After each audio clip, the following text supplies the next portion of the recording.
সমস্ত বাংলাদেশে ওই যে গ্রুপটির কথা আপনি বলেছেন তারা 100 উপরে প্রার্থী দিয়েছিল। সমস্ত প্রার্থিতা বাতিল হয়েছে।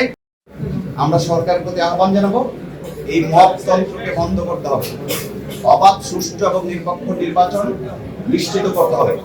সমস্ত প্রার্থীদের নির্বাচনী মাঠে সম অধিকার দিতে হবে, সমবিচারের দায়িত্ব সরকারকে নিতে হবে। আমরা জানি নির্বাচন কমিশন তফসিল ঘোষণার পর নির্বাচন কমিশনের আন্ডারে সমস্ত নির্বাহী বিভাগ থাকে।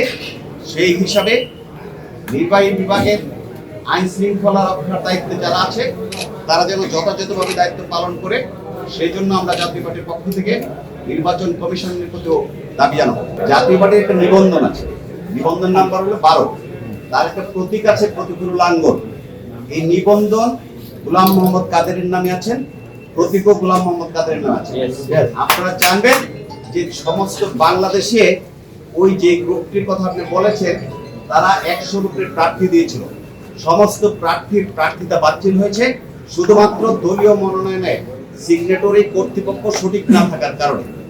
জিএম কাদের নেতৃত্বে জাতীয় পার্টির দলীয় মনোনয়ন সঠিক ছিল, সেই কারণে আমাদের 200 নম্বর ক্যান্ডিডেটকে রিটার্নিং কর্মকর্তারা বৈধ করেছে, 42 জনকে অন্য কারণে নামঞ্জুর করেছে। আমরা এই 42 জনের শুনানি করছি।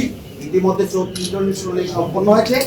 আমরা 29টি প্রার্থী বৈধ হিসেবে বিবেচিত হয়েছে।